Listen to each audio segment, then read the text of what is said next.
A sealed attic room hidden for over a century. Historical documents connecting to a presidential secret. One desperate single mother's last financial gamble before facing homelessness with her children. This is the remarkable true story of how Sarah Mitchell's impulsive purchase of a condemned property revealed a historical treasure that would transform not just her family's future, but an entire community's understanding of its own past. Before we jump back in, tell us where you're tuning in from, and if this story touches you, make sure you're subscribed, because tomorrow I've saved something extra special for you. The ancient alarm clock blared at 5:45 a.m., though Sarah Mitchell had already been awake for over an hour, reviewing job rejection emails and calculating how many more weeks her dwindling savings might last. At 36, the single mother of two showed the strain of the past 18 months, the bitter divorce, the career setback when her company downsized, and the mounting bills that seemed to multiply despite her relentless frugality. The small two-bedroom apartment in Millfield had never been meant as anything but temporary housing after selling the family home during the divorce. Now, with the 6-month lease ending in just 3 weeks and no renewal option offered, Sarah faced the terrifying prospect of having nowhere to take 10-year-old Emma and 7-year-old Liam. Sarah glanced at the family photos on her nightstand. Happier. Times when stability wasn't a daily question. 21 more days, she whispered to herself. That's all the extension the landlord approved before we need to be out. She pulled on her worn robe and shuffled to the kitchen to start coffee, careful not to wake the children just yet. The kitchen table was covered with apartment listings far beyond her budget and job applications that had gone unanswered. Between them sat a printed foreclosure notice she'd been studying obsessively since yesterday. A run-down Victorian farmhouse on the outskirts of Millfield being auctioned by Prosperity Bank for a fraction of its potential value.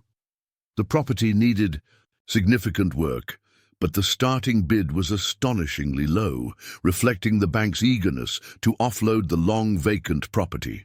"Morning, Mom," Emma said quietly, appearing in the doorway with sleep-tousled hair. At 10, she'd become frighteningly perceptive about their precarious situation. "More apartments?" she asked, eyeing the papers on the table. "Just exploring. All our options, sweetie," Sarah replied, quickly sliding the foreclosure notice beneath a stack of bills. No need to share her wild consideration of betting their remaining savings on a neglected farmhouse that could either be their salvation or their final financial ruin. As Emma helped prepare breakfast for Liam, Sarah's phone chimed with a text from her sister Kate. "Any luck with the West Side apartments? Mum said you can all stay with her if needed." Sarah sighed. Living with her mother would mean moving 2 hours away, changing the kids' schools again, and admitting complete defeat. She couldn't bear the thought of it. Not yet. Not without trying everything possible to maintain independence for her family. After getting the children off to school, Sarah sat at her laptop, updating her resume for the 5th time that month. Her marketing career had once been promising, managing campaigns for regional businesses with growing success until her company downsized during the economic downturn. Now 18 months unemployed had created a gap in her work history that seemed to concern every interviewer she met. Sarah clicked through to her bank account, $47,830, 16 remaining from the divorce settlement. She'd been careful, stretching every dollar, but without income, the numbers only moved in one direction. Another 6 months without work would leave them with nothing. Her eyes drifted back to the foreclosure listing. Hawthorne House, a once grand Victorian farmhouse built in 1879, sitting on 3 acres just outside town limits. The minimum bid was set at $42,000, far below market value, even considering its dilapidated condition. In better times, she would have recognized it as an opportunity. In her current circumstances, it seemed more like a desperate gamble. Sarah had never considered herself impulsive.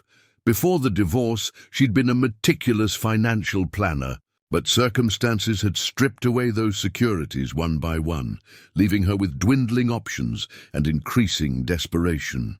At noon, Sarah drove to her third job interview that week, passing Hawthorne House on her way. The once proud structure sat behind an overgrown lawn, its white paint peeling, porch sagging, windows boarded up after repeated vandalism. Yet despite its neglect, the house retained a certain dignity. Elegant architectural details still visible, solid stone foundation perfectly level, and the distinctive central tower that gave the house its unique silhouette.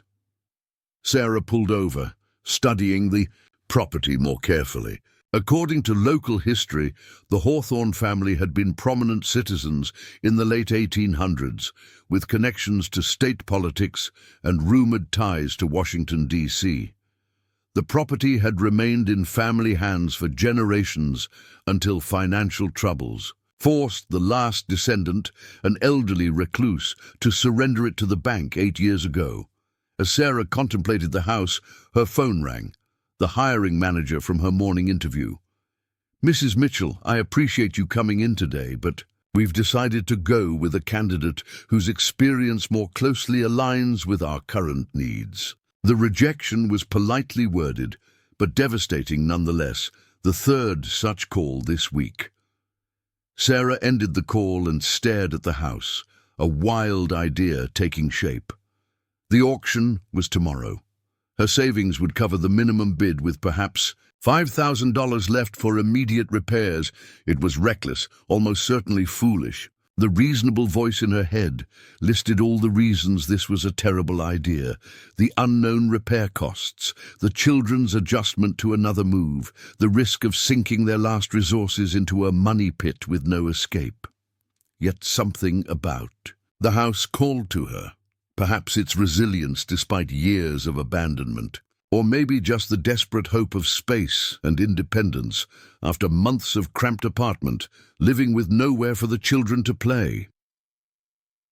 Sarah arrived at her afternoon interview distracted, her thoughts repeatedly returning to Hawthorne House. The interviewer asked routine questions about her 5-year plan, and Sarah provided practiced answers while internally calculating how much it might cost to replace a Victorian-era roof. That evening, after tucking the children into bed, Sarah researched everything she could find about the property. Hawthorne House had once been the jewel of the county, hosting political gatherings, summer socials, and even, according to one local history blog, a visiting president in 1889, though details were scarce. Sarah scrolled through the bank's disclosure. Documents, water damage in the East Wing, electrical systems that would need complete replacement, a partial roof collapse on the rear addition. Each item should have deterred her, yet the extraordinarily low asking price kept drawing her back. "This is insane," she whispered to herself, closing her laptop around midnight. Yet as she drifted to sleep, Sarah found herself picturing her children running across those 3 acres, having rooms of their own, and perhaps, if they were very lucky, turning a dilapidated Victorian into a home and eventual asset, rather than just finding another temporary shelter. The next morning, after dropping the children at school, Sarah drove to the county courthouse where the auction would take place. She had no experience with property auctions, had done none of the proper inspections, and was operating purely on instinct, something the old Sarah would never have done. 8 people gathered in the small auction room, contractors looking for flip opportunities, a representative from a development company interested in the land value, and Sarah clutching her checkbook with sweaty palms and a racing heart. When the bidding opened at $42,000, Sarah raised her number immediately. The developer countered. A contractor joined in. With each increase, Sarah's anxiety grew, but she continued, finally offering $46,500, nearly everything she had. After a tense silence, the auctioneer's gavel fell, sold to bidder number 4.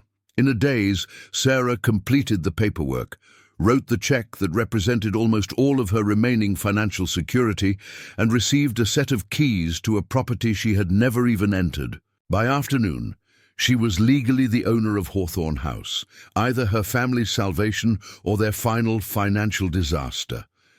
What Sarah Mitchell couldn't possibly know as she drove to pick up her children from school, uncertain how to explain her impulsive purchase, was that behind the boarded windows and locked doors of Hawthorne House lay a sealed room untouched for over a century. Hidden inside were historical documents that would connect this small-town property to one of America's most revered presidents and a long-buried secret that powerful people still preferred to keep hidden. Sarah Mitchell stood at the bottom of the crumbling front steps of Hawthorne House, keys clutched tightly in her hand, wondering if she'd made the biggest mistake of her life. The afternoon sun cast long shadows across the overgrown lawn, highlighting the property's neglect more starkly than she remembered from her drive-bys.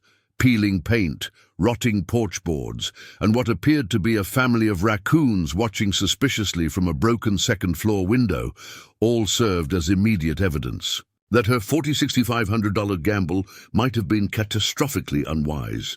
"Mom, is this really ours?" Emma asked, her expression a mixture of horror and fascination as she stood beside her mother, school backpack still slung over her shoulder. Sarah had picked up both children directly after the auction, unable to delay sharing the news of their dramatic change in circumstances. "It is," Sarah confirmed, trying to inject confidence into her voice. "It needs work, obviously, but think of the space we'll have compared to the apartment." 7-year-old Liam had already darted ahead, fearlessly navigating the decrepit porch and peering through grimy windows. "It's like a haunted house," he exclaimed with the unfiltered enthusiasm only a young boy could muster for such dilapidation. "Do you think there are ghosts?"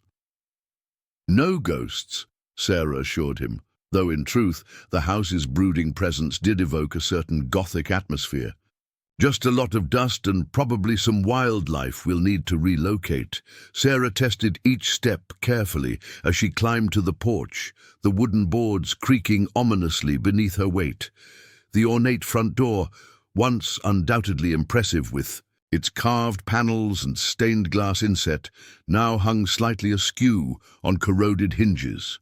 It took 3 attempts with different keys before the tumblers finally shifted with a rusty groan.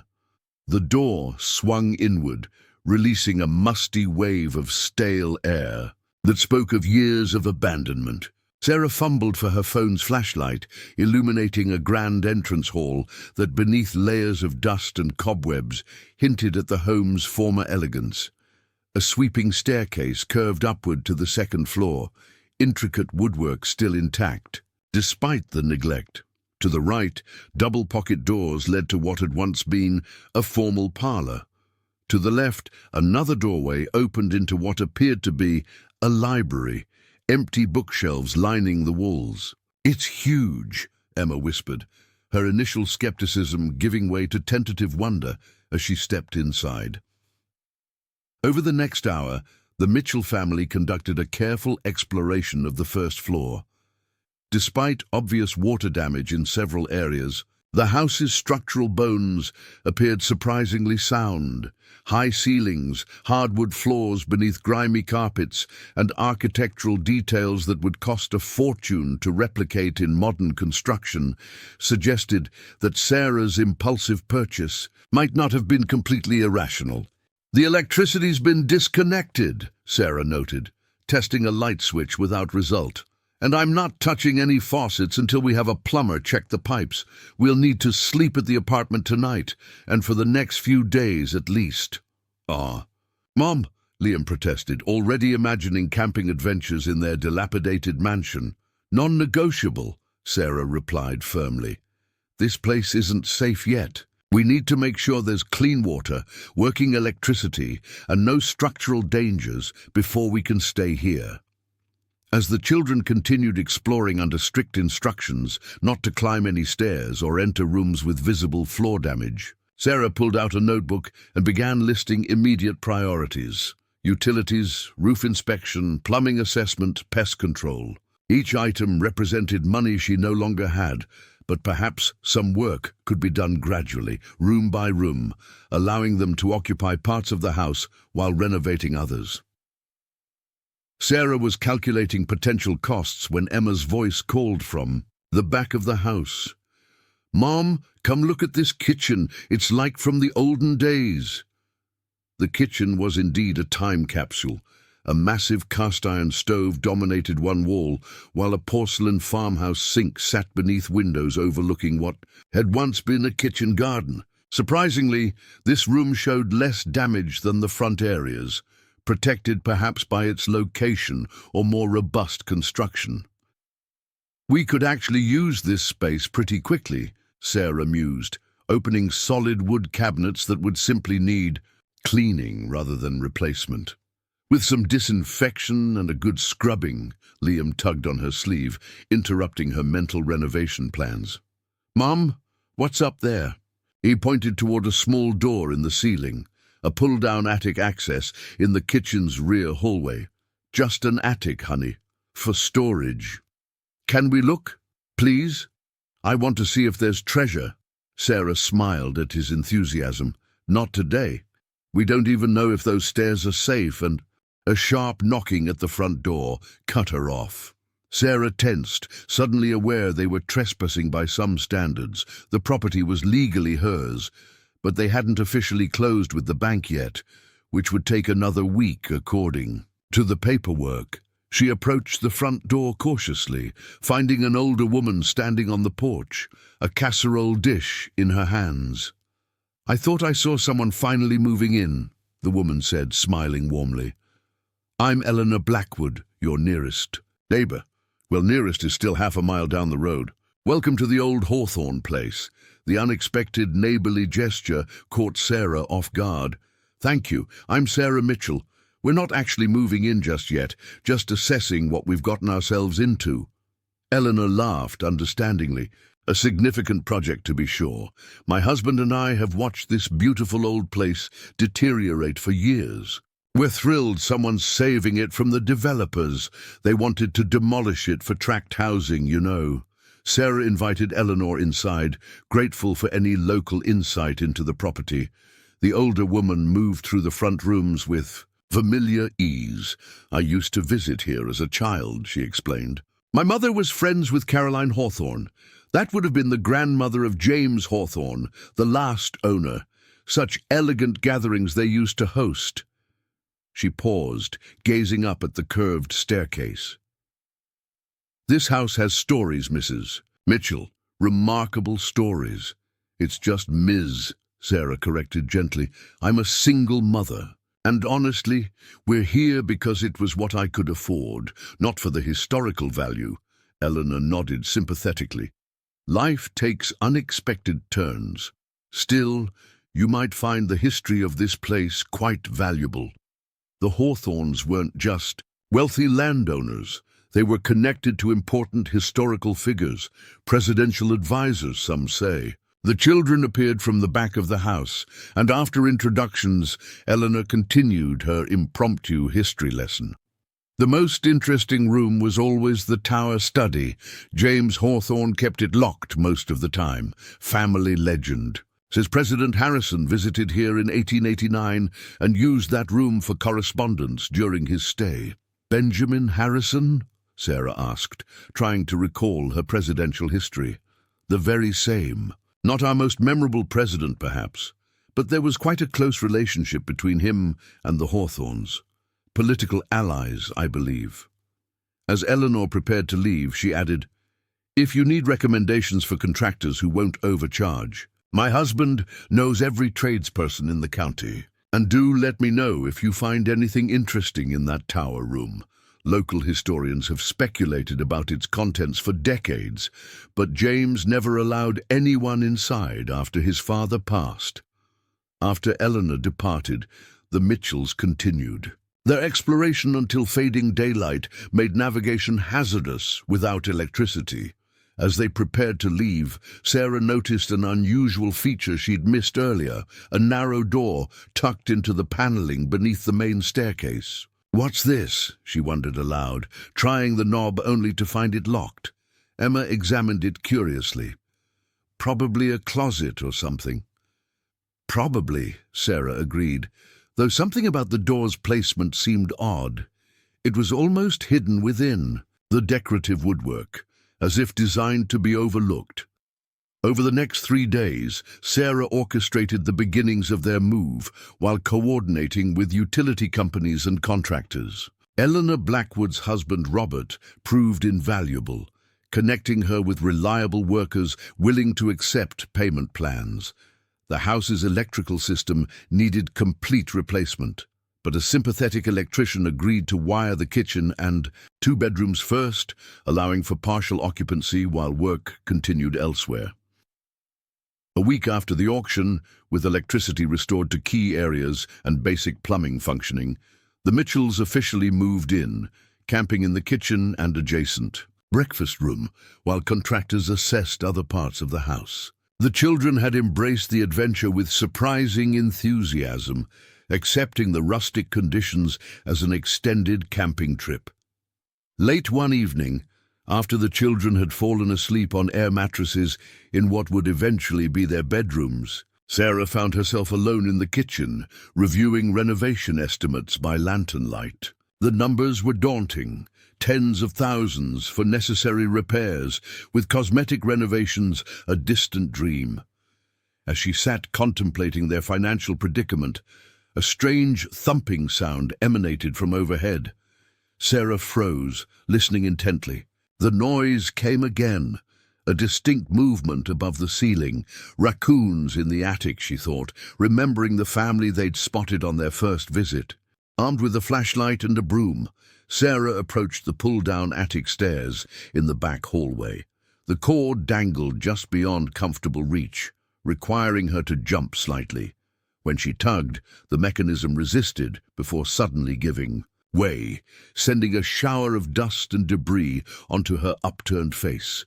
Coughing and brushing dust from her hair, Sarah pointed her flashlight up into the darkness. The pull-down stairs looked sturdy enough, if grimy with decades of neglect. The thumping had stopped, but she needed to confirm they didn't have a wildlife infestation before bringing an exterminator. Sarah tested each step carefully as she climbed. Into the attic space, her flashlight beam cut through dusty darkness, revealing a cavernous area stretching the full footprint of the house. Old trunks, furniture draped in cloth, and assorted household items created shadowy obstacles throughout.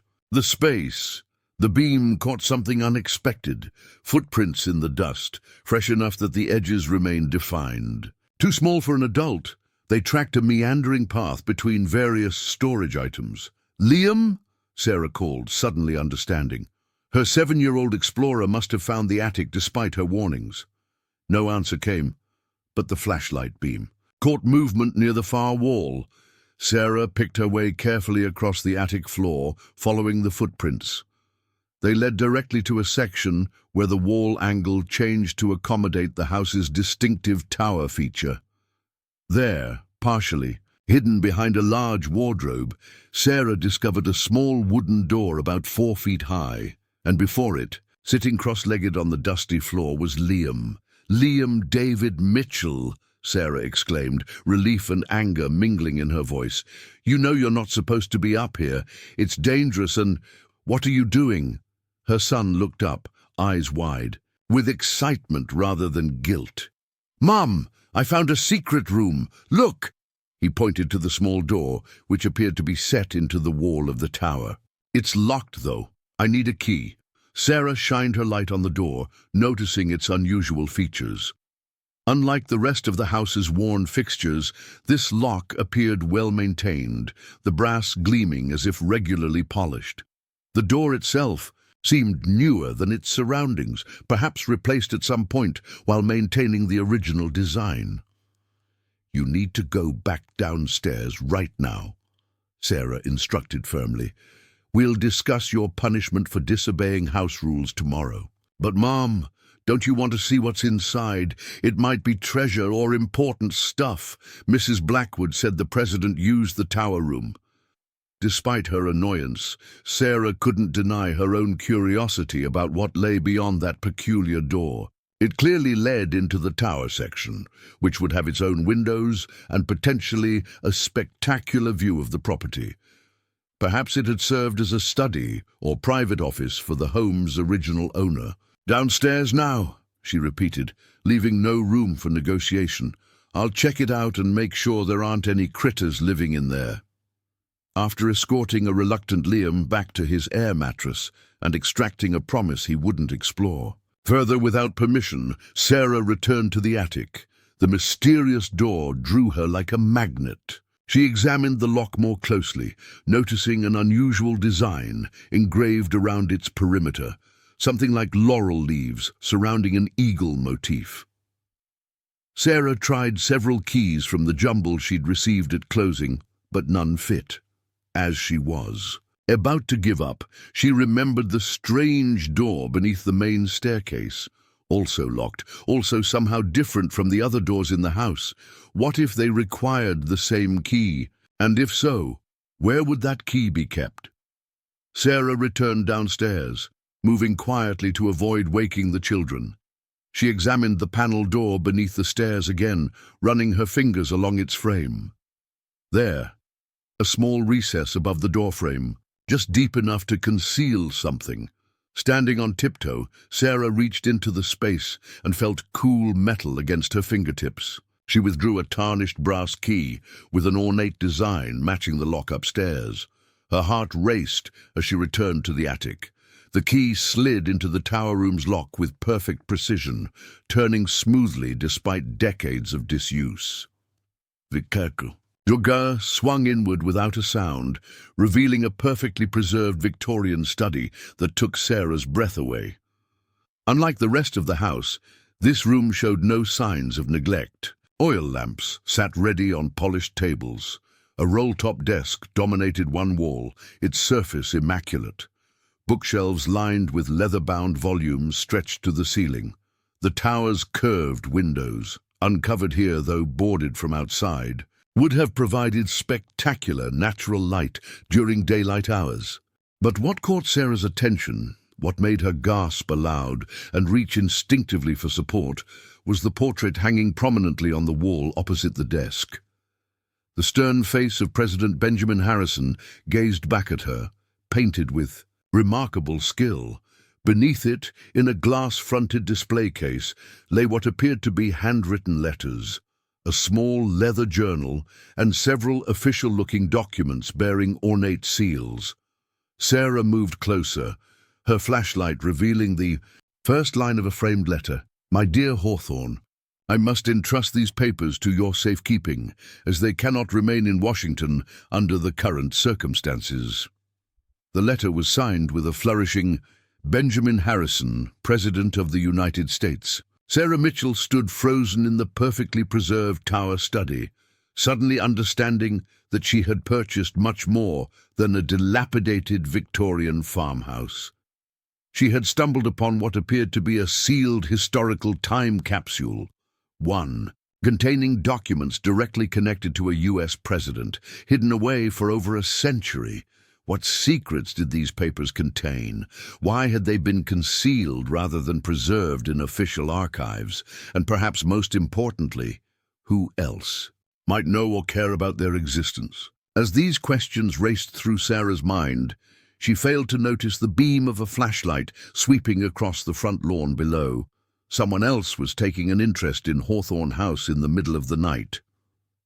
Sarah Mitchell descended carefully. From the attic, the presidential letter, photographed but left in its display case, weighing heavily on her mind. She had replaced the key in its hiding place and secured both the tower room door and the attic access, unsure what to make of her discovery. The beam of light she'd noticed sweeping across the lawn had disappeared by the time she reached the first floor, but its mysterious presence left her uneasy. Sleep proved elusive that night. Sarah lay on her air mattress in what would eventually become her bedroom, mind racing through possibilities. Her marketing background had taught her to recognize value, and historical documents connected to a US president undoubtedly had significant monetary worth. But was she legally entitled to them? Were they part of the property purchase, or would they be considered separate historical artifacts? And why had they been sealed away for over a century? Mourning brought practical concerns that temporarily pushed aside these questions. The children needed breakfast, contractors were arriving to assess the roof, and Sarah had scheduled a job interview at a local advertising agency, her fourth since moving to Millfield, and potentially her most promising opportunity yet. "Remember, both of you need to stay with Mrs. Blackwood while I'm at my interview," Sarah reminded Emma and Liam as they ate cereal at their makeshift kitchen table. "And Liam, no mentioning the tower room to anyone. Not yet." Liam looked up, milk dribbling down his chin. "Why not? It's super cool, and it has treasure." "It has historical documents," Sarah corrected. "And until I figure out exactly what they are and who they belong to, we're keeping it private. Our secret for now, okay?" Although disappointed, Liam nodded solemnly. Emma, however, studied her mother with the perceptive gaze that sometimes made Sarah feel transparent to her daughter. "You think they're valuable, don't you?" Emma asked quietly. "Like enough to help with the house?" Sarah hesitated. "They might be. But historical items are complicated. They might belong in a museum or university archive rather than with us. I need to understand more before we make any decisions." After dropping the children with Eleanor Blackwood, who had graciously offered childcare whenever needed, Sarah drove to the County Historical Society. Located in a modest brick building on Millfield's main street, the Society maintained archives of local historical documents and photographs, a logical first step in researching the Hawthorne family's connection to President Harrison. The Society's archivist, a bespectacled man in his 60s named Walter Jenkins, greeted Sarah with polite curiosity when she introduced herself as Hawthorne House's new owner. "The Hawthorne property. What a responsibility you've taken on," he remarked, leading her to a research table. "That house represents one of the finest examples of Victorian architecture in the county. The Historical Society attempted to purchase it several times over the years, but our funding never matched the asking price, even in its deteriorated state." "I'm actually hoping to learn more about the family's history," Sarah explained, "particularly any connection to President Benjamin Harrison." Jenkins' eyebrows rose with interest. "Ah, the Harrison connection. Yes, that's been something of a local historical debate for decades. We know Harrison visited Millfield in 1889 during his presidency. There are newspaper accounts confirming this, and local tradition holds that he stayed at Hawthorne House as a guest of Edmund Hawthorne, who was reportedly a political ally. The archivist disappeared briefly into a storage room, returning with a bound volume of newspaper clippings and several folders. "These contain what documentation we have."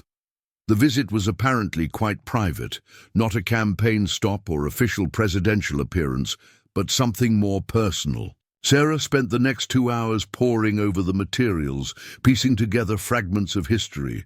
Edmund Hawthorne, the house's original owner, had indeed maintained correspondence with Harrison before and during his presidency. Several newspaper clippings mentioned their relationship, describing Edmund as a trusted confidant of the president and instrumental in certain delicate political matters. One particular article from 1891 caught Sarah's attention. It described a congressional investigation into what it called diplomatic irregularities involving negotiations with Britain over territorial disputes. Edmund Hawthorne's name appeared as someone who had provided testimony of a private nature to the committee. The article was frustratingly vague, but suggested some controversy that had been quietly resolved. "Do you have anything about Edmund's son or grandson?" Sarah asked. James Hawthorne would have been the last family member to own the house. Jenkins nodded thoughtfully. James was quite the recluse in his later years. There was speculation about family papers or artifacts he might have possessed, historical items passed down through generations. He refused several requests from universities and historical societies to examine any materials before his death. And after his death, Sarah pressed, the house went directly to the bank. There was no family left to inherit, and no historical inventory was ever conducted to my knowledge. If significant historical documents existed, they were either removed before foreclosure or remained somewhere in the house. Sarah carefully maintained a neutral expression, not ready to reveal her discovery. Hypothetically speaking, if someone found historical presidential documents in a private home they'd purchased, what would the legal status of those items be? Jenkins removed his glasses, polishing them thoughtfully. Interesting question. Generally speaking, physical items conveyed with a property sale belong to the new owner. Furniture, fixtures, and yes, documents. However, historical items of national significance exist in something of a grey area, especially presidential papers. He continued, after a moment's consideration. Before the Presidential Records Act of 1978, presidential papers were considered the personal property of the president. Many ended up in presidential libraries or the National Archives through donation, not legal requirement. If these hypothetical documents date to Harrison's era, they would technically be private property. Their historical and monetary value, however, could be substantial. Sarah thanked Jenkins for his assistance, promising to contact the Historical Society if she discovered anything of interest during renovations. She left with photocopies of key articles and a growing sense that her tower room discovery might be even more significant than she'd initially realized. Her interview at the advertising agency went surprisingly well. Millfield Premium Marketing specialized in regional businesses and tourism promotion, a perfect match for Sarah's experience. By the time she picked up the children from Eleanor's house, she had received a job offer with a modest but stable salary and flexible hours that would accommodate their unusual living situation. "You seem happier," Eleanor observed as the children gathered their backpacks. "Good news. A job offer," Sarah confirmed, "and some interesting historical information about the house." Eleanor's eyes sparkled with interest. "Find anything in that tower room yet?" Sarah hesitated. While she wasn't ready to reveal her discovery publicly, Eleanor's knowledge of local history and the Hawthorne family might prove valuable. "Actually, yes. Some documents that appear to connect to President Harrison. I'm still trying to understand their significance." Eleanor wasn't as surprised as Sarah expected. James Hawthorne was quite secretive about family papers. "My mother once mentioned that the Hawthornes had kept presidential secrets for generations, though she never explained what that meant." As Sarah drove home, the children chattering excitedly about their day with Eleanor, her mind worked through the implications of everything she'd learned. The tower room documents clearly connected to some political matter during Harrison's presidency, possibly controversial enough that they had been deliberately preserved in a private sealed room rather than donated to archives or libraries. Sarah's thoughts were interrupted by the sight of an unfamiliar car parked near their driveway, a black sedan with government plates. As she pulled in, a man in a dark suit emerged from the vehicle, smiling professionally as he approached. "Ms. Mitchell, I'm Thomas Garrett, from the National Archives and Records Administration." He presented official identification. "We received an interesting call from someone suggesting that historically significant presidential documents might have been discovered on this property. I was hoping we might discuss this matter." Sarah felt a chill of apprehension. She had shared her discovery with exactly 3 people, her children and Eleanor Blackwood. Someone else knew about the tower room documents. or someone was watching the house more closely than she'd realized. "I'm just beginning renovations, Mr. Garrett," Sarah replied carefully. "I haven't had time to properly inventory the house contents yet." Garrett's smile remained fixed, but his eyes sharpened. "Of course. However, if you should discover materials relating to President Harrison or his administration, I should inform you that such items may fall under federal jurisdiction regardless of where they were found. Presidential papers are considered important national heritage." "I understand," Sarah assured him. "If I find anything relevant, I'll certainly contact your office." "Excellent. I'll leave you my card." He handed her a business card with the NARA logo. "I'm staying locally for a few days. Just call if you need any assistance evaluating historical materials." As Garrett drove away, Sarah examined his card with growing unease. How had the National Archives learned about her discovery so quickly? And why would they send someone in person rather than making a preliminary phone call? That evening, after the children were asleep, Sarah returned to the tower room, this time with better lighting and a digital camera. She carefully photographed each document in the display case without removing them from their protective environment. The papers included several letters from Harrison to Edmund Hawthorne, discussing what they referred to only as the British matter and our arrangement with the Queen's representatives. The most intriguing item was the small leather journal, which appeared to be Edmund Hawthorne's personal record of meetings with British diplomats conducted without official state department involvement. The entries detailed negotiations over disputed territory along the Canadian border, negotiations that Edmund had apparently conducted as Harrison's personal envoy, operating outside official diplomatic channels. One journal entry particularly stood out. "The President has entrusted me with concluding this arrangement quietly, as certain Senate factions would object strenuously if the concessions became public. History will vindicate this difficult compromise, though contemporary politics cannot abide it." Sarah recognized the historical significance of these materials. They evidently documented a secret diplomatic arrangement between the Harrison administration and British authorities, one conducted through back channels to avoid congressional oversight. Such evidence of presidential actions circumventing constitutional protocols would interest historians regardless of which president was involved.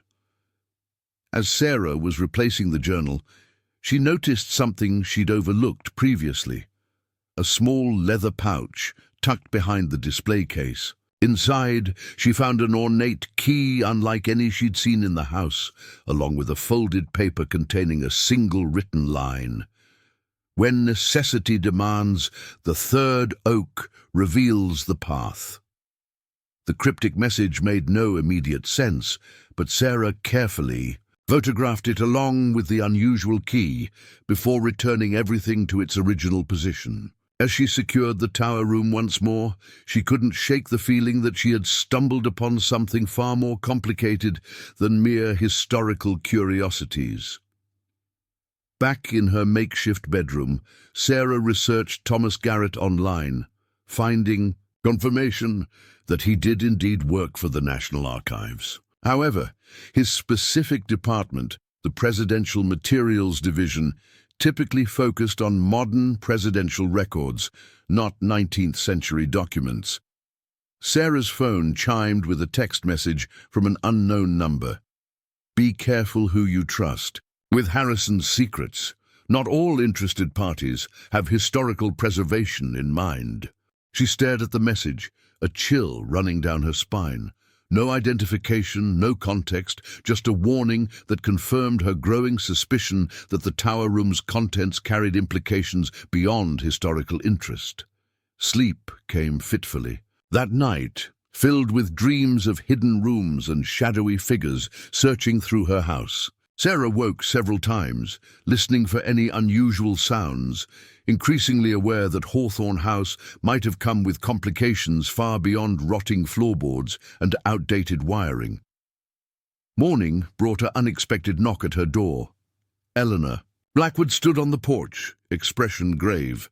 "Sarah, I need to speak with you about those Harrison documents. There's something you should know about my family's connection to the Hawthornes, and why those papers might be more dangerous than valuable."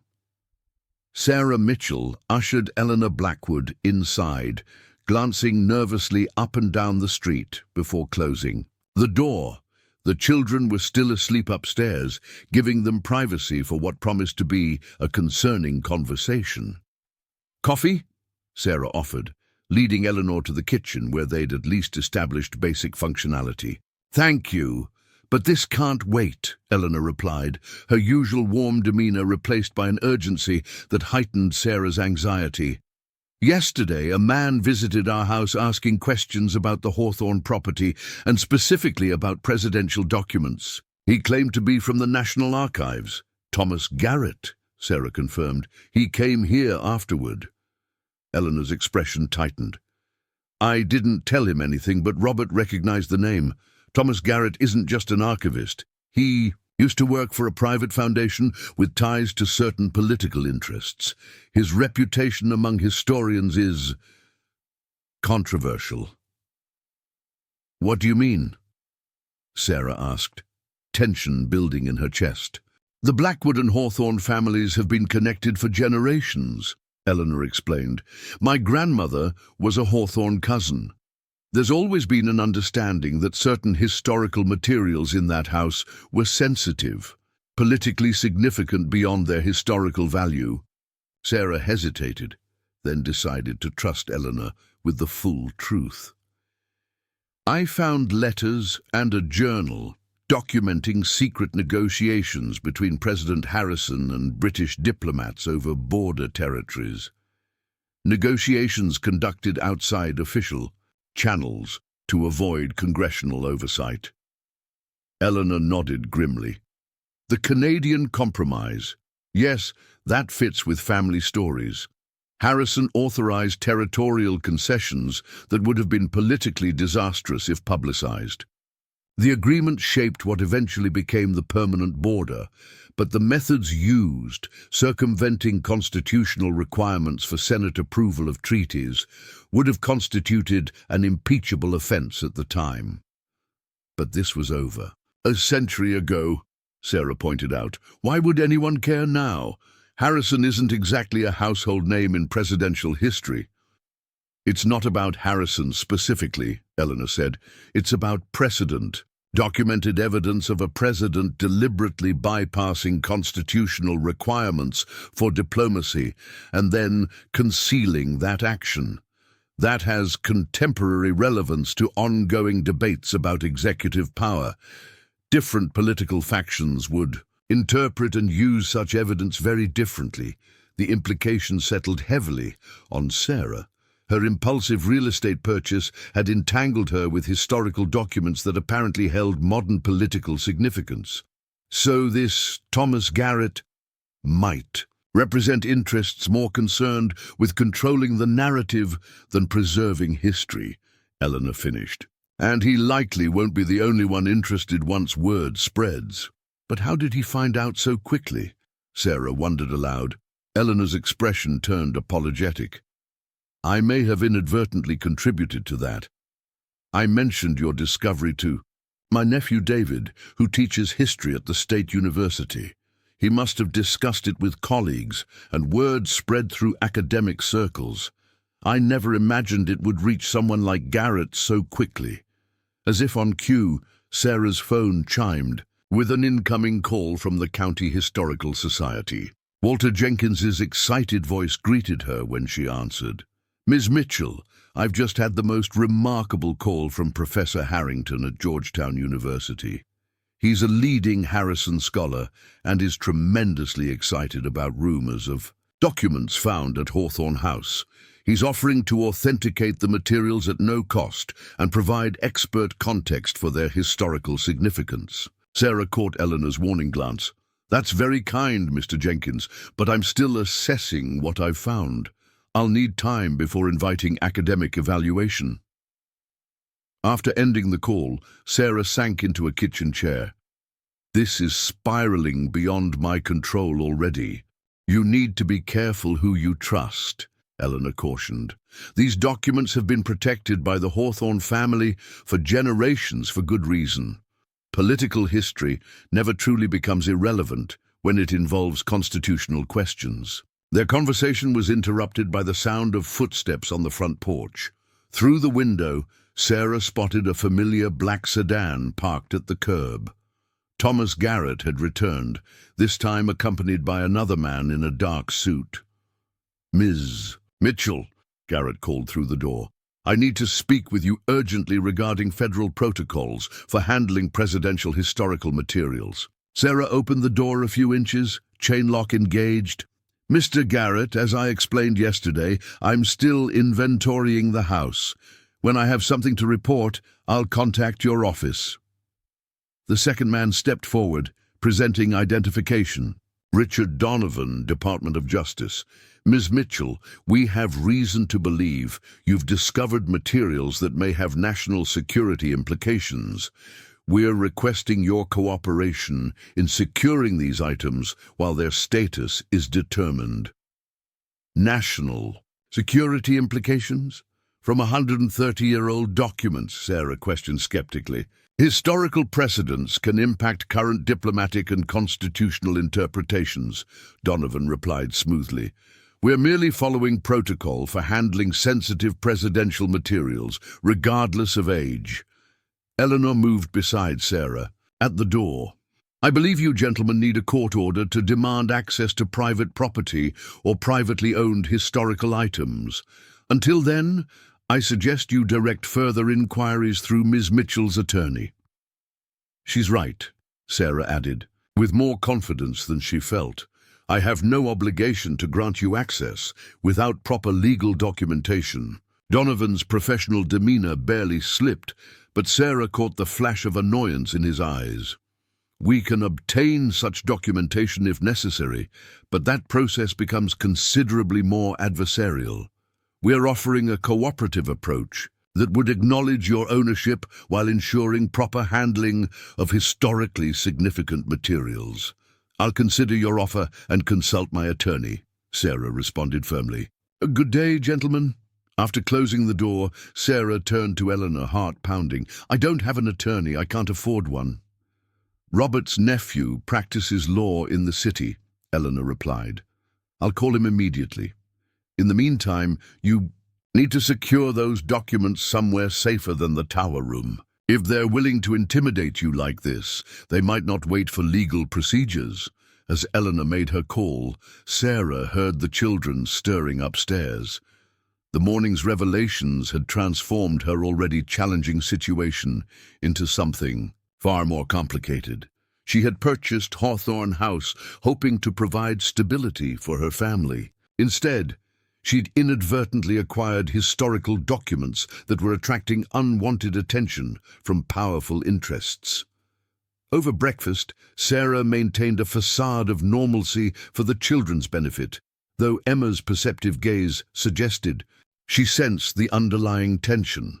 After Eleanor departed with promises of legal assistance by afternoon, Sarah faced her immediate practical reality. She was starting a new job tomorrow. Renovations were barely underway, and now she needed to safeguard controversial historical documents while navigating legal and political complications she barely understood. "Mum, can I explore more of the house today?" Liam asked, innocent to the morning's developments. "Not alone," Sarah replied, distracted by her racing thoughts. "And the tower room is absolutely off limits now. No exceptions." "Because of those men outside?" Emma inquired quietly. Sarah looked up sharply. "You saw them?" Emma nodded. "From my window. They looked like the men in movies who cause problems." "Out of the mouths of babes," Sarah thought grimly. "They're just interested in old things we might find in the house. But it's important we keep certain discoveries private for now, okay?" After settling the children with restoration tasks they could safely handle, removing old wallpaper in what would become their bedrooms, Sarah retrieved her laptop and researched Thomas Garrett more thoroughly. Eleanor's warning proved accurate. Before joining the National Archives, Garrett had worked for the Heritage Foundation Institute, an organization with clear political leanings and connections to several current congressional representatives. Sarah's phone chimed with another text from the unknown number. Check the local newspaper archives for June 15, 1891. Harrison wasn't the only president involved.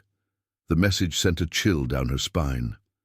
Who was sending these cryptic texts? Friend or foe? The sender clearly knew about the documents, but hadn't identified themselves or their motives.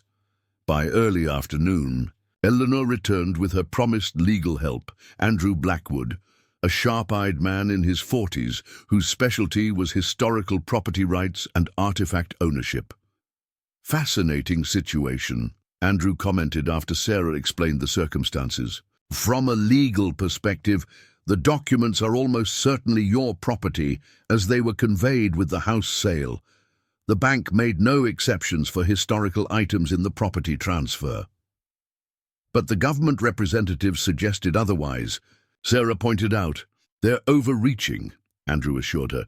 The Presidential Records Act they're likely relying on doesn't apply retroactively to 19th century documents. Before 1978, presidential papers were considered private property. Many important historical presidential documents remain in private collections even today. So what should I do? Sarah asked. Document everything, Andrew advised. Photograph the items without disturbing them. Get them professionally appraised by a neutral third party, not anyone connected to the government agencies that have approached you. And most importantly, secure them properly. Their historical and monetary value is likely substantial. What about these veiled warnings about political implications? Andrew's expression grew more serious. That's outside my legal expertise, but I understand the concern. Historical evidence that a president deliberately circumvented constitutional requirements creates precedent arguments in contemporary debates about executive power. Different political factions would interpret such evidence very differently. Sarah processed this information, weighing her options. I didn't ask for this responsibility. I just wanted a home for my children. History rarely asks permission before involving us, Andrew replied sympathetically. But these documents have remained secured for generations for a reason. The Hawthorne family protected them. Now that protection falls to you. After Andrew left, promising to draft legal notices that would forestall government intrusion without a court order, Sarah found herself drawn back to the tower room. The children were occupied outside, under Eleanor's watchful eye, giving her a brief window to examine the mysterious documents again. This time, Sarah noticed something she'd previously overlooked, a small drawer concealed in the base of the display case. Inside lay a folded newspaper clipping from 1891, its yellowed edges carefully preserved. The headline read, "Congressional Investigation Closed. Territorial Agreement with Britain Upheld Despite Procedural Questions." The article detailed the conclusion of an investigation into diplomatic negotiations, with specific mention of Edmund Hawthorne's role as a special envoy for President Harrison. More interestingly, it referenced earlier diplomatic precedents established under President Buchanan, suggesting the constitutional workaround hadn't originated with Harrison, but had been employed previously. Sarah carefully photographed this new discovery before securing the tower room once more. As she descended the attic stairs, she heard a car pulling into the driveway.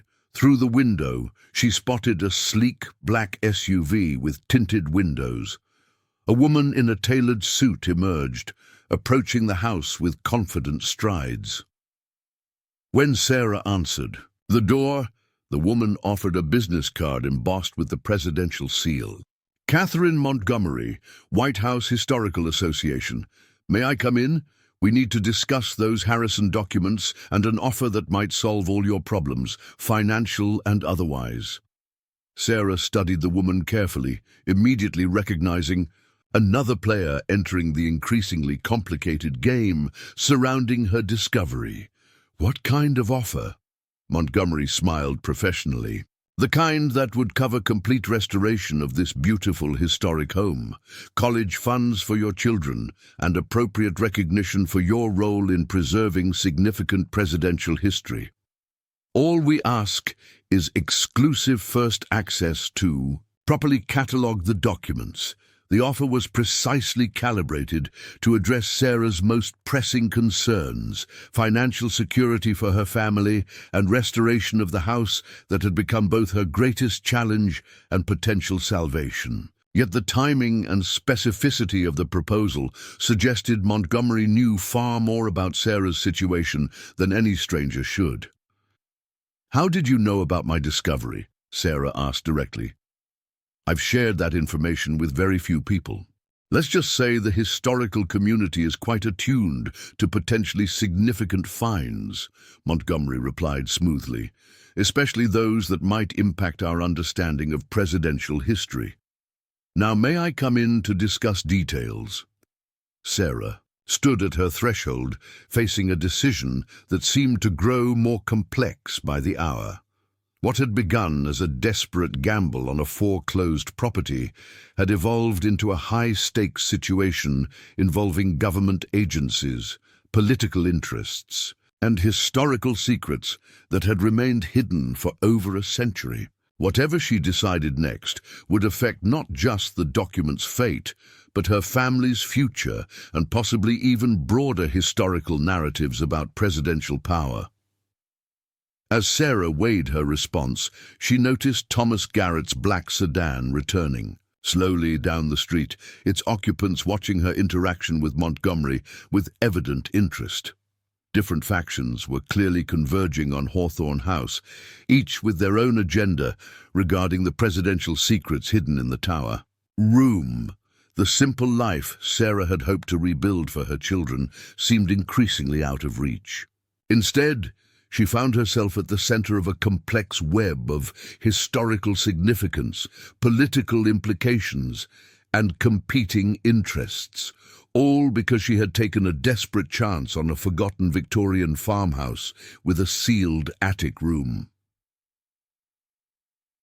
Sarah Mitchell stood at her front door, acutely aware of the watching eyes from both the White House Historical Association representative before her and the government agents in the sedan down the street. The weight of the decision pressed on her shoulders like a physical burden. "I appreciate your offer, Miss Montgomery," Sarah finally said, "but I'll need time to consider it properly. This situation has developed rather suddenly." Catherine Montgomery's professional smile never wavered. "Of course, such significant historical discoveries deserve careful consideration. Here's my card with my direct number. I'm staying at the Millfield Inn through the weekend and can arrange a proper discussion whenever you're ready." As Montgomery returned to her SUV, Sarah noticed Thomas Garrett speaking intently into a phone in his parked sedan. The converging interest in her discovery was escalating far more rapidly than she'd anticipated, creating a pressure cooker atmosphere around what should have been a private historical find. Sarah closed the door and leaned against it, taking a deep breath. The renovation challenges alone had seemed overwhelming just days ago. Now she faced complex legal and ethical questions about historical artifacts potentially worth hundreds of thousands of dollars, artifacts that apparently carried political implications significant enough to attract government agencies and White House representatives. Her ringing phone interrupted her thoughts. The display showed Millfield Premium Marketing, her new employer. "Sarah, it's Daniel Stevens," her soon-to-be boss greeted her. "I'm calling with a bit of a request. We've just landed the county's historical tourism account, and I remembered you mentioned purchasing the old Hawthorne property. Would you be open to including your renovation journey in our marketing campaign? The county's looking to highlight historical home preservation." The timing seemed almost too coincidental after the morning's events. "That's an interesting proposition, Daniel. What exactly would it involve? Primarily documentation of your restoration process, perhaps some historical research about the property's significance. The county's launching a Preserving Our Heritage initiative next month and looking for flagship properties to feature. The Hawthorne house would be perfect. Sarah hesitated, wary of additional attention, but also recognizing potential advantages. Public documentation of the house and its contents might actually provide a layer of protection against behind-the-scenes maneuvering by the various interested parties. I'd need to maintain certain privacy boundaries, she replied carefully, but in principle, I'm open to the idea. After ending the call, Sarah walked to the backyard where Eleanor was helping the children build a rudimentary vegetable garden. The simple, normal activity provided a momentary respite from the mounting complications inside the house. "Mom, Mrs. Blackwood knows how to grow tomatoes without special sprays," Liam exclaimed, hands covered in dirt. "And she says this soil is super good because it hasn't had chemicals." Eleanor smiled, her early attention temporarily set aside. The Hawthorne property was always known for its excellent growing conditions. The original owners were quite progressive about agricultural methods for their time. Sarah pulled Eleanor aside while the children continued digging. "There's been another development. Someone from the White House Historical Association showed up with an offer that would solve all our financial problems in exchange for the documents." Eleanor's expression darkened. "They're moving quickly, that's concerning." "There's more. My new employer just called about featuring the house in a county historical preservation campaign. The timing seems suspicious." "It might be," Eleanor agreed, "but public documentation could actually work in your favor. These interested parties seem to prefer operating in the shadows. Bringing community attention to the house and its historical significance creates witnesses and accountability." The more Sarah considered this perspective, the more strategic sense it made. If the Harrison documents were as politically sensitive as everyone suggested, those seeking to control them would prefer discretion over public confrontation. "I think I need to be proactive rather than reactive," Sarah decided. "These people are going to keep coming regardless. I need allies and public awareness." Eleanor nodded approvingly. "The Hawthorne legacy has always been protected through community connections rather than isolation. Perhaps that's the approach you should continue." That evening, after securing the children in bed, Sarah made two important calls. First to Daniel Stevens, agreeing to participate in the historical preservation campaign with specific conditions that would allow her to maintain control over how the house was presented. Second, to Walter Jenkins at the Historical Society, inviting him to view, but not remove or extensively handle, the tower room documents. "This is extraordinary," Jenkins breathed the following morning as he carefully examined the display case. Contents while Sarah stood guard at the tower room door. These documents substantiate long-standing rumors about Harrison's unorthodox diplomatic methods. The historical significance cannot be overstated. "What about their value?" Sarah asked. "Directly," Jenkins removed his glasses thoughtfully. "Monetarily, at proper auction with authenticated provenance, likely mid-six figures at minimum, but their historical value transcends monetary assessment. These provide unique insights into how executive power operated during a little-studied presidency. And their political implications today?" The historian hesitated. "I'm a historian, not a political analyst. But any evidence of a president circumventing constitutional requirements has obvious relevance to current debates about executive authority." He paused, studying Sarah carefully. "You've had government representatives approach you already, haven't you?" Sarah nodded, explaining the visits from Garrett and Montgomery. "That's concerning but not surprising," Jenkins said. "Historical documents with contemporary political relevance often attract such attention. The question is what you intend to do with them."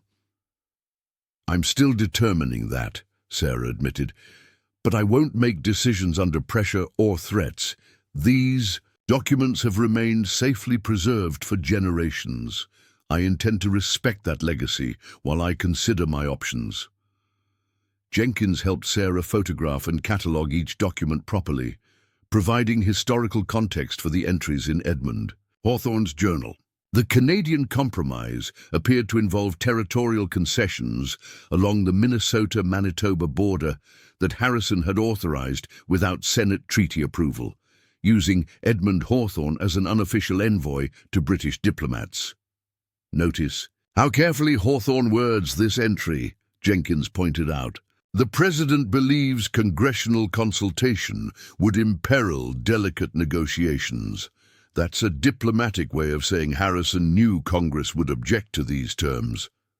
By mid-afternoon, they had created a comprehensive inventory of the tower room's contents.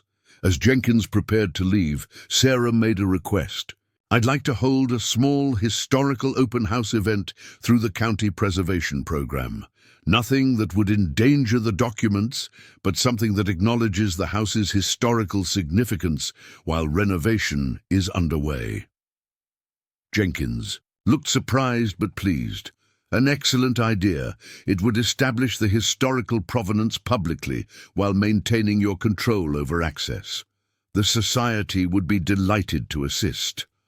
After Jenkins departed, Sarah's phone rang with a number she didn't recognize. Ms. Mitchell, Professor William Harrington from Georgetown University. I understand you've discovered Harrison-related documents at the Hawthorne property. I'm a leading scholar on Harrison's presidency and would be honored to authenticate these materials. Sarah remembered Walter Jenkins mentioning this call previously. Thank you for your interest, Professor. I'm still assessing my approach to these materials, but I'll keep your offer in mind. I should mention, Harrington continued, his tone shifting slightly, that I've been contacted by Mr. Garrett from the National Archives. He expressed some concern about proper preservation protocols for presidential documents. Did he? Sarah replied neutrally. How interesting that he's coordinating with academics about materials he hasn't personally verified. Well, the historical community is quite close-knit, Harrington explained somewhat defensively. When potentially significant discoveries emerge, we naturally communicate. After ending the call, Sarah felt increasingly certain that she was facing a coordinated effort to gain control of the Harrison documents. Each interested party presented legitimate-sounding concerns about proper handling, preservation, or authentication. But the underlying message was consistent. The documents should be transferred from her possession to institutional control. Sarah's contemplation was interrupted by Eleanor arriving with an unexpected companion, Robert Blackwood, her husband, a retired history teacher who had apparently taught local history at Millfield High for over 30 years. Sarah, Robert has information about those documents that you need to hear, Eleanor explained as they settled in the kitchen. It connects to that cryptic message you found. Robert Blackwood, a dignified man in his 70s, spoke with the measured tone of someone accustomed to explaining complex historical matters. The Hawthorne and Blackwood families have maintained an understanding for generations regarding certain historical materials. When necessity demands, the third oak reveals the path is a phrase passed down specifically in relation to those presidential papers. What does it mean? Sarah asked. It refers to a contingency plan for protecting the documents if they were ever threatened, Robert explained. The third oak is a landmark on the property line, the third of 7 oak trees planted by Edmund Hawthorne along the eastern boundary. Family tradition holds that it marks something significant. Sarah recalled seeing a line of massive oak trees during her initial property exploration. And the path? That part remains intentionally vague in family records, Robert admitted. But it's understood to indicate an alternative secure location for the documents if the tower room was compromised. This new information added yet another layer to the unfolding mystery. Not only were the documents historically significant and politically sensitive, but the Hawthorne family had apparently established contingency plans for their protection that had remained secret for generations. "And there's something else you should know," Robert continued. "Thomas Garrett has a reputation among historians for retrieving historically sensitive materials through questionable methods. Several private collections have reported items disappearing after his visits. The implication was clear. The pressure from various interested parties might soon escalate beyond polite visits and persuasive offers. The document's security was becoming an immediate concern rather than a theoretical one. That evening, as a gentle rain began falling over Millfield, Sarah received an email from Daniel Stevens containing preliminary marketing materials for the county's historical preservation campaign. Hawthorne House featured prominently, described as a cornerstone of local history with recently discovered documents of national significance. The public documentation process had begun, establishing a paper trail of the house's contents that would make any undocumented removal more difficult to accomplish without questions. It wasn't comprehensive security, but it created a layer of protection through visibility. As Sarah reviewed the materials, headlights swept across her front yard. A vehicle was turning into her driveway, another uninvited visitor arriving despite the late hour and inclement weather. Through the rain-streaked window, she recognized Thomas Garrett emerging from his sedan, this time alone. Before he reached the porch, Sarah's phone chimed with another message from the unknown number. "Do not open the door. Check the third oak now." The urgency of the message sent a chill through Sarah. She peered through the peephole as Garrett knocked firmly, his expression more determined than during previous visits. "Ms. Mitchell, we need to speak immediately," he called through the door. "And there have been developments regarding those historical materials that require immediate action." Sarah remained silent, heart pounding, as she tried to decide whether to respond. The anonymous texter had proved knowledgeable about the documents before. Should she trust their warning now? "Ms. Mitchell, I know you're home," Garrett continued, his professional tone slipping slightly. "This is a matter of historical preservation and potential national security. Please open the door." The mention of national security seemed excessive. Of century-old documents, reinforcing Sarah's growing suspicion that the interest in these papers transcended normal historical curiosity. "I can see you through the window," Garrett added, though Sarah had been careful to stay away from visible areas. "This situation can be resolved cooperatively or through more formal channels. The choice is yours." Sarah reached for her phone, prepared to call Eleanor or even the local police, when a thunderous crash echoed from upstairs, directly from the direction of the attic access. Someone else was in her house, and the timing with Garrett's arrival couldn't be coincidental. Emma appeared at the top of the stairs in her pajamas, eyes wide with fear. "Mom, there's somebody walking in the attic." Sarah grabbed her daughter and pulled her away from the stairs, mind racing. Garrett at the front door, an intruder in the attic heading for the tower room. The coordinated effort to secure the documents had apparently escalated to breaking and entering. The anonymous text message now made perfect sense. The warning to check the third oak wasn't just historical information. It was immediate practical advice for protecting the documents from the very people now attempting to take them by force. While Garrett continued knocking with increasing insistence, Sarah gathered both children and moved them toward the kitchen's rear exit. Whatever historical secrets lay in those documents, they weren't worth risking her family's safety. "We're going to visit Mrs. Blackwood," she whispered to the confused and frightened children, very quietly through the back door. "It's an adventure, okay?" As they slipped out into the rainy night, Sarah caught glimpses of another figure moving around the side of the house, a coordinated effort to cover all exits. The historical documents in the tower room had apparently triggered a response far more aggressive than she could have anticipated. Sarah and her children crept through the wet grass toward the property line, guided by the dim glow of her phone's flashlight, seeking the third oak tree and whatever path it might reveal in this moment of unexpected danger. Rain fell in heavy sheets as Sarah Mitchell guided her children through the darkness of their property, moving away from Hawthorne House, where intruders now searched for the presidential documents. Lightning occasionally illuminated their path, revealing glimpses of the overgrown grounds they traversed. "Mom, I'm scared," Liam whispered, his small hand clutching hers tightly.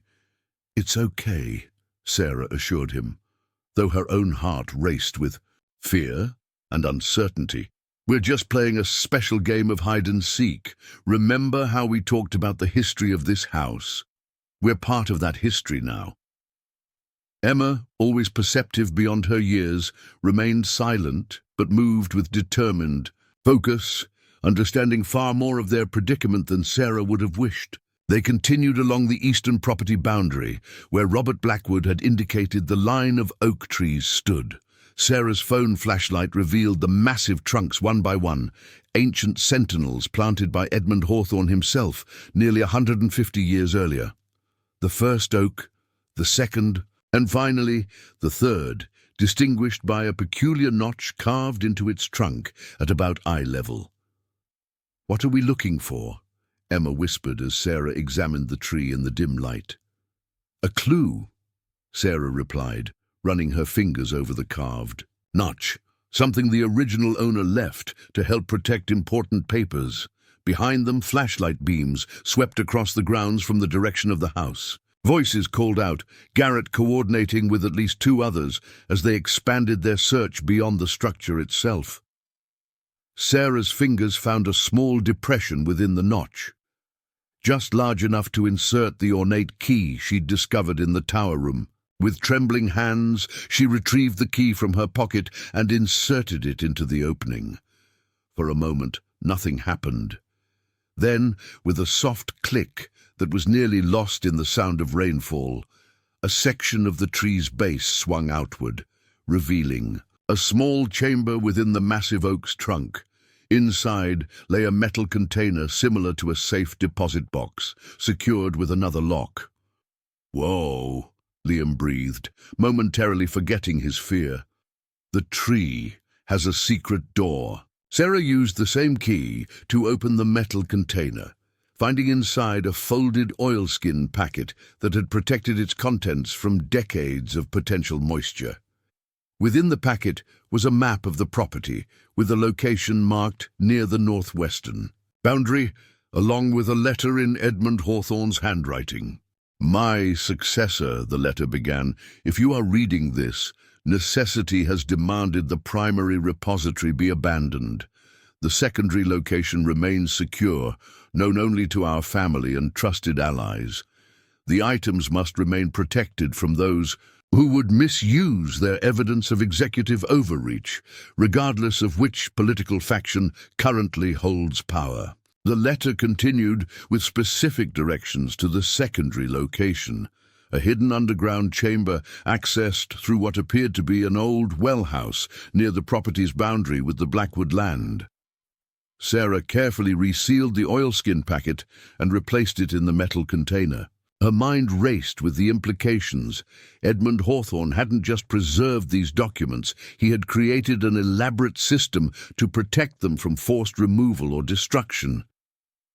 "We need to get to the Blackwoods' house," Sarah told the children. "Right now." As they carefully made their way toward the neighboring property, staying within the tree line to avoid detection, Sarah's phone vibrated with another text from the unknown number. "They've breached the tower room." "Documents still secure?" Sarah hesitated before responding. "Who are you? How do you know about this?" The reply came quickly. "A guardian. Hawthorne legacy passed down through generations. Are the documents secure?" "Original location compromised," Sarah typed back. "Following contingency protocol." "Who are you specifically?" "Meet at Blackwood House. We'll explain there. Hurry." The Blackwood residence, a well-maintained farmhouse dating to the same era as Hawthorne House, glowed with warm light through the rainy darkness. Sarah and the children arrived at the back door, soaked and muddy from their journey across the fields. Eleanor opened the door immediately at Sarah's knock, ushering them inside with obvious relief. "Thank goodness. Robert saw flashlights moving through your property and was about to call the sheriff. Someone broke into the house while Garrett was at the front door," Sarah explained breathlessly. "They went straight for the tower room." Robert Blackwood appeared from another room, expression grave. "Then it's happening just as we feared. Did you find the third oak?" Sarah nodded, producing the oilskin packet. It mentioned a secondary location near an old well house at the northwestern boundary. "The keeper's well," Robert confirmed. "It hasn't been used as an actual well for a century, but it's maintained as part of the historical property features." A knock at the front door startled everyone. Robert motioned them to silence as he moved carefully to check the visitor. After a moment, his tension visibly eased, and he opened the door to admit a woman in her early 30s, dressed in practical clothing now dripping with rain. "Megan," he greeted her. "I'm glad you made it." The woman, Megan, surveyed the room quickly, her gaze settling on Sarah with evident relief. "You must be Ms. Mitchell. I'm Megan Hawthorne. I believe we've been texting." "Hawthorne," Sarah repeated, startled. "But I thought James was the last of the family." "James was the last to carry the name locally," Megan explained. "My grandfather was his cousin who moved west in the 1940s. Our branch of the family maintained contact, even as James became increasingly reclusive. When he knew the bank would take the property, he contacted us about the documents." The pieces began falling into place for Sarah. "You've been monitoring the property since I bought it," Megan nodded. "From a distance, the documents needed to remain secure, but we had no legal claim to the house after foreclosure. When you discovered the tower room, I had to get involved more directly." "Why didn't you just come forward?" Sarah asked, the frustration of the past days evident in her voice. "Because the documents don't just record historical events," Megan replied grimly. "They establish a pattern of executive overreach that multiple presidential administrations have attempted to suppress. My family has protected them for generations precisely because they reveal how presidents from both parties have circumvented constitutional requirements when expedient." Robert Blackwood added, "It's never been about one president or one party. Harrison wasn't the first or last to use these methods. The documents are politically inconvenient to power structures regardless of who holds office." Which explains why both government agencies and the White House Historical Association are involved, Sarah concluded, the full picture finally clarifying. "But how did they find out so quickly?" "The historical community has always had rumors about the Hawthorne papers," Eleanor explained. "When the house transferred to new ownership after decades of seclusion, it triggered attention from those who monitor such things." Megan checked her phone, her expression tightening. "My contact near your property reports they're removing items from the house now. We need to verify if they found the actual documents or decoys." "Decoys?" Sarah asked. "James replaced the originals with convincing reproductions decades ago when interest in the documents intensified," Megan explained. "The actual historical papers were moved to the secondary location, the keeper's well. The tower room display case has contained expert forgeries since the 1970s. Sarah processed this information with a mixture of relief and confusion. "So, the documents I found were sophisticated reproductions," Megan confirmed. "Historically accurate in content, but without the provenance that would make them legally significant.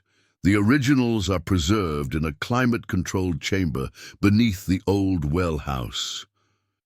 And these people breaking into my house." may believe they've secured the actual historical documents, which gives us time to properly protect the originals. Megan turned to Robert. We need to move quickly. If they realize they have forgeries, they'll expand their search. Robert nodded gravely. I've already called Andrew. He's contacted the sheriff about the break-in at Hawthorne House, and I've reached out to our other community allies. Community allies? Sarah questioned. Eleanor smiled reassuringly. Millfield has protected its historical heritage for generations, and dear, the Hawthorne papers are part of that heritage. More people understand their significance than you might realize. Within an hour, the Blackwood house had become a hub of activity. The sheriff, a no-nonsense woman named Patricia Hayes, took Sarah's statement about the break-in, while deputies were dispatched to Hawthorne House.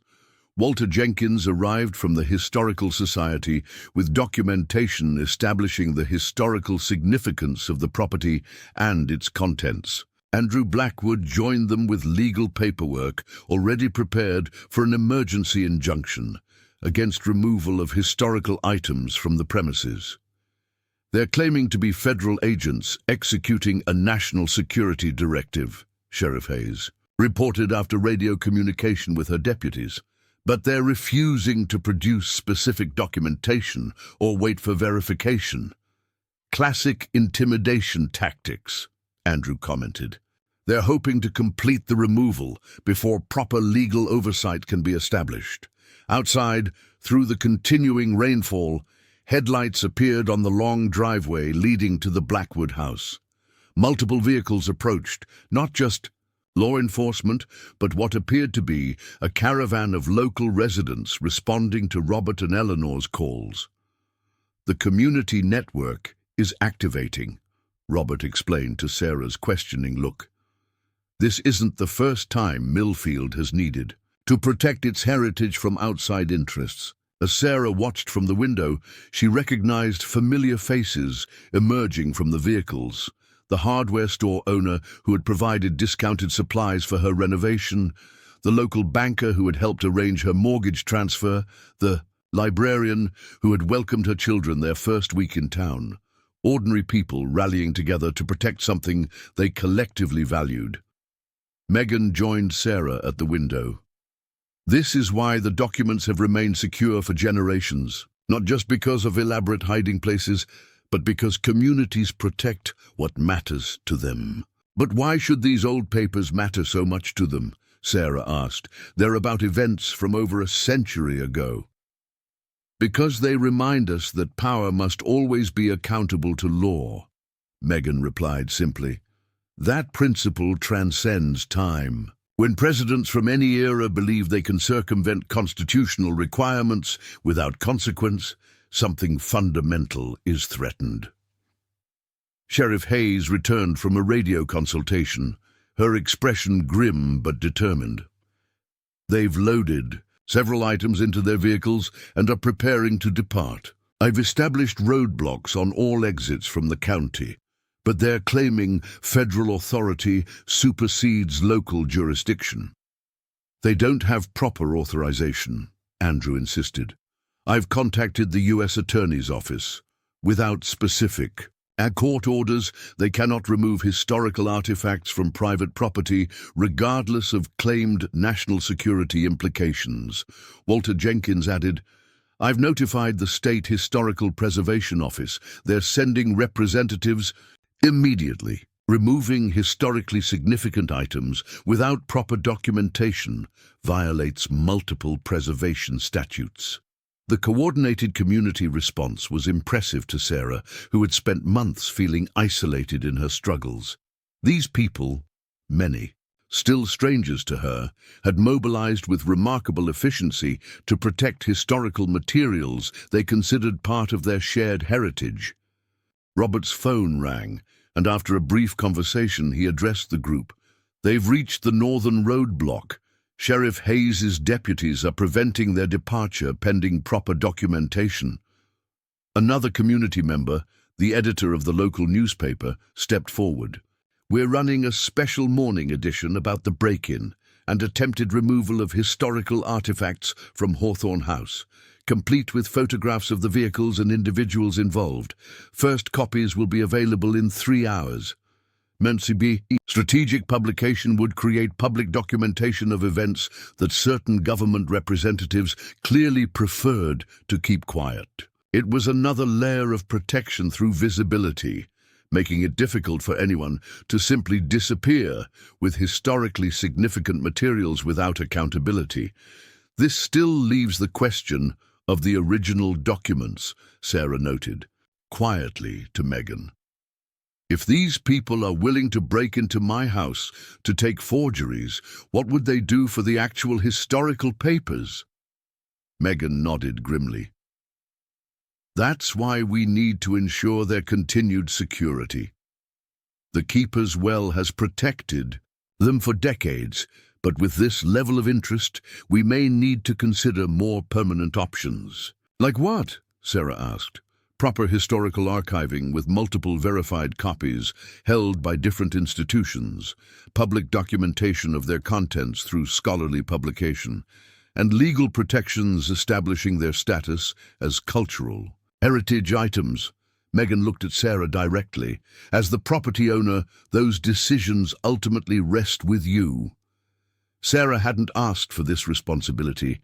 She had purchased Hawthorne House hoping to provide stability for her family, not to become the custodian of historically significant documents with political implications. Yet she now understood why generations of Hawthornes and their allies had protected these papers, not out of partisan motivation, but from a deeper commitment to constitutional principles that transcended party politics. Through the window, Sarah could see the standoff continuing in the rainy darkness, local law enforcement preventing the departure of federal agents, while community members documented every aspect of the confrontation. The children had finally fallen asleep on the Blackwood's sofa, exhausted from the night's events. What happens now? Sarah asked, overwhelmed by the escalating situation that had begun with her impulsive purchase of a foreclosed farmhouse. Now, Eleanor said gently, you decide what kind of custodian you want to be for this piece of history that's found its way into your hands. Like the Hawthornes before you, you face a choice about how best to protect important truths for future generations. As dawn approached, with rain finally giving way to clearing skies, Sarah Mitchell found herself at a crossroads she could never have anticipated, responsible for historical documents that powerful interests wished to control, supported by a community she barely knew, and facing decisions that would affect not just her family's future, but the preservation of historical truths about presidential power and constitutional governance. The foreclosed farmhouse with a presidential connection had transformed her life in ways she could never have imagined when placing that desperate bid just days earlier. What had begun as a search for stability had become something far more significant, a chapter in a generations-long effort to protect historical truth from those who found it politically inconvenient. 6 months later, the autumn sun cast a golden glow across Hawthorne House as Sarah Mitchell stood on the newly restored front porch, watching a team of university archivists carefully transport the last of their equipment from the property. The Victorian farmhouse looked dramatically different than it had that rainy spring night when intruders had forced her to flee with her children. Its exterior now beautifully restored with historically accurate paint colors, the sagging porch rebuilt to its original grandeur, and the distinctive tower room's windows gleaming in the afternoon light. Everything's catalogued and secure. Dr. Eliza Warren, the lead archivist from the State University's Historical Preservation Department, confirmed as she approached with a tablet displaying completion forms. The digital archive is live as of this morning, and the physical originals are installed in the climate-controlled display at the County Museum with the security protocols you specified. Sarah nodded, signing the final documentation. And the access restrictions? Exactly as we agreed, Dr. Warren assured her. The complete collection is digitally available to researchers and the public, while the physical documents remain under joint ownership, shared between you as the property owner and the county. Historical trust. No single entity can remove or restrict access without multiple approval layers. This carefully crafted arrangement had emerged from the tumultuous events following that rainy night 6 months earlier.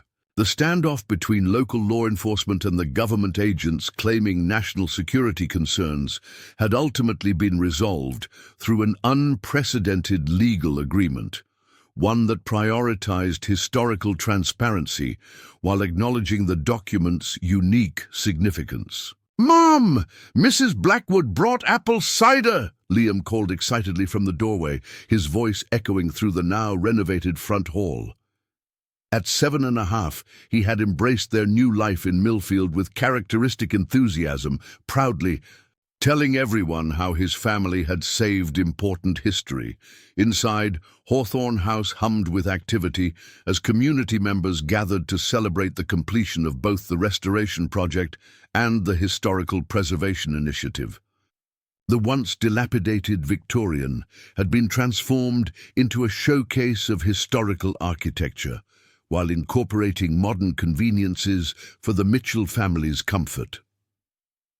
Eleanor Blackwood greeted Sarah with a warm hug as she entered. "I still can't believe how much has been accomplished in just 6 months. This place was practically falling down when you bought it." "I had a lot of help," Sarah replied, surveying the gathered crowd of neighbors, tradespeople, historical society members, and university representatives who had contributed to the remarkable transformation. The living room now served as an informal museum space where visitors could view reproductions of the Harrison documents, along with interactive displays explaining their historical context. The actual originals, recovered from their hiding place beneath the keeper's well, now resided in the County Museum's secure wing, protected by state-of-the-art security, yet accessible to legitimate researchers. The school board approved the special curriculum, Emma informed Sarah proudly, joining them with a plate of cookies. "My whole class will be visiting next month to learn about President Harrison and constitutional checks and balances." At nearly 11, Emma had developed a passionate interest in history following their experiences, even helping to design educational materials for younger students about the importance of historical preservation. Sarah spotted Megan Hawthorne across the room, deep in conversation with university researchers. The distant Hawthorne relative had relocated to Millfield permanently, accepting a position with the County Historical Preservation Office to continue her family's legacy of protecting significant historical materials. The weeks following the break-in had been intense and complicated. The government agents had indeed seized the reproduction documents from the tower room, triggering a complex legal battle when Andrew Blackwood filed emergency injunctions demanding their return. The resulting media attention had drawn involvement from historical preservation organizations, constitutional scholars, and eventually congressional oversight committees, questioning the justification for seizing historical materials from private property. "Catherine Montgomery sends her regards," Walter Jenkins mentioned, joining Sarah near the refreshment table. "The White House Historical Association has officially requested to include Hawthorne House in their presidential sites registry." Sarah smiled at the irony. The same organization that had initially attempted to gain exclusive control of the documents now sought to celebrate their public preservation. Will they acknowledge the full context of the Harrison papers in their materials? Every detail, Jenkins confirmed. The educational consultant made sure the curriculum addresses how presidents from both parties have tested constitutional boundaries throughout history. It's become something of a case study in executive power limitations. The resolution hadn't been simple or without conflict. Thomas Garrett had been removed from his position at the National Archives following investigations into his methods. The Department of Justice had eventually acknowledged overreach in claiming national security concerns for century-old documents, and several congressional representatives had used the incident to propose legislation strengthening protections for privately held historical materials. Throughout these developments, the Millfield community had remained steadfastly supportive of Sarah's efforts to balance proper historical preservation with her family's privacy and well-being. The county's historical tourism initiative had provided funding for much of the house restoration, while local tradespeople had contributed labor at reduced rates to help rehabilitate the property. The final visitor numbers came in, Daniel Stevens announced, approaching with a printout. As Sarah's employer at Millfield Premium Marketing, he had helped transform the controversy into an opportunity for the entire community.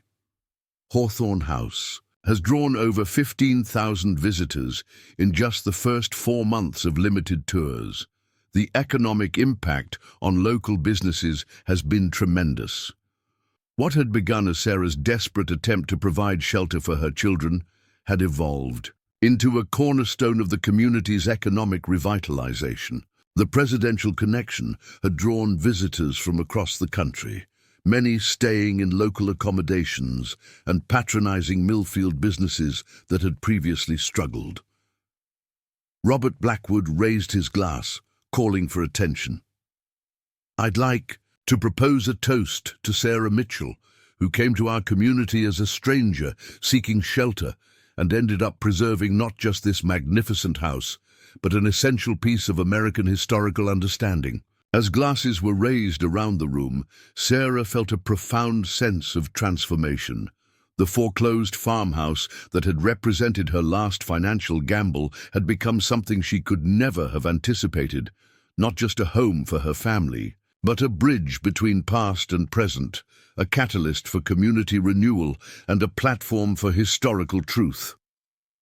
Sheriff Hayes appeared at the doorway, causing a momentary ripple of tension through the gathering. 6 months earlier, her arrival would have signaled another development in the ongoing conflict over the documents. Today, she simply joined the celebration as another community member. Just signed off on the final security protocols for the museum display, she informed Sarah. Between the county system, university monitoring, and state historical registry oversight, those papers are probably better protected than most active government documents.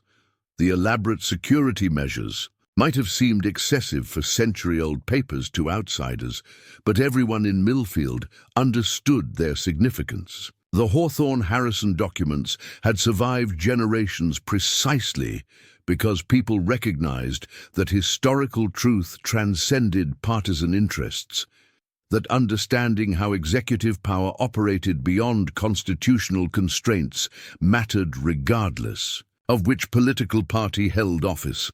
Later that evening, as the gathering wound down and guests departed, Sarah found herself alone in the tower room. Unlike the rest of the house, this space had been preserved almost exactly as she had found it, the display case now containing clearly marked reproductions, the original furnishings carefully restored, and the view from the windows still commanding. The same perspective that had attracted a president's visit more than a century earlier. "Quite a journey from that first night you spent here," Andrew Blackwood observed, appearing in the doorway. "From nearly losing everything to becoming the guardian of presidential history." Sarah smiled, remembering her panic when placing nearly all her remaining savings on a dilapidated Victorian at a foreclosure auction. "Not exactly what I had in mind when I bought a fixer-upper." "Life rarely delivers what we expect," Andrew replied. "Sometimes it delivers what we need instead, or what others need from us." The legal battle over the documents had ultimately resulted in an unprecedented resolution, the establishment of the Hawthorne Historical Trust, a cooperative entity that ensured the papers would remain accessible to researchers while protected from political manipulation. Sarah retained ownership of the house itself while serving as a trustee, overseeing the document's preservation and educational use. Financially, the arrangement had transformed Sarah's desperate gamble into remarkable stability. The historical significance of the property had qualified it for preservation grants that funded much of the renovation. The limited public tours generated steady income that supplemented her marketing career. Most importantly, Emma and Liam now had not just a secure home, but deep roots in a community that had embraced them. The children seemed to have adapted well, Andrew noted, watching through the window as Emma and Liam played in the yard with neighborhood friends. Better than adapted, Sarah confirmed. They've thrived. Emma's already talking about studying history in college, and Liam tells everyone he's going to be a document detective when he grows up. The transformation extended beyond her immediate family. Hawthorne House had become a catalyst for community renewal, drawing attention and resources to Millfield that had revitalized struggling businesses. The county's historical tourism initiative had expanded to include other significant properties, creating a network of preservation efforts that generated economic opportunities while maintaining historical integrity. Did you ever imagine any of this when you placed that bid at the auction? Andrew asked. Sarah shook her head, looking out over the property that had changed her life in ways she could never have anticipated. I was just desperate for a roof over our heads that I could actually afford. I thought I was making the biggest mistake of my life. Instead, you became part of something much larger than yourself, Andrew observed. The latest in a line of custodians protecting something important. As twilight settled over Hawthorne House, Sarah descended from the tower, room to join her children in the yard. The massive oak trees planted by Edmund Hawthorne still stood sentinel along the eastern boundary, the third oak now marked with a small, commemorative plaque, acknowledging its role in preserving historical truth. The foreclosed farmhouse with peeling paint and a sagging porch had been transformed into a beautifully restored historical landmark. The desperate single mother, using her last savings on a risky property, had become a respected community member with stable employment and purpose.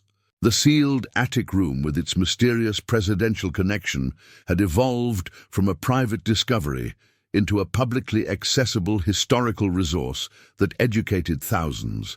But perhaps the most meaningful transformation had been invisible to outside observers, the shift from isolation to community, from desperate survival to purposeful living. Sarah had arrived in Millfield seeking nothing more than affordable shelter for her children. She had found instead a place where history, community, and individual purpose intersected in unexpected ways. As darkness fell, Sarah gathered with Eleanor, Robert, and Megan on the restored front porch. The Hawthornes and Blackwoods had protected these historical truths for generations.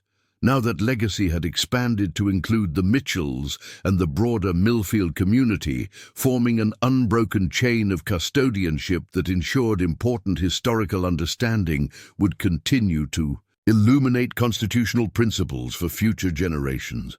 To think it all began with a desperate bid on a foreclosed farmhouse, Sarah mused, watching as lights came on in neighboring homes across the peaceful landscape. That's often how the most important journeys begin, Eleanor replied. Not with grand plans or perfect circumstances, but with simple human needs and unexpected discoveries. The presidential connection that had drawn Sarah into a complex historical mystery had ultimately connected her to something even more valuable. A community that recognized how individual lives and broader historical narratives intertwine to create meaning that transcends time. The sealed attic room had contained more than just historical documents. It had held a legacy of responsibility, a connection to principles larger than any individual. and the understanding that preserving historical truth requires not just secure locations, but communities committed to ensuring that power remains, accountable to constitutional principles across generations.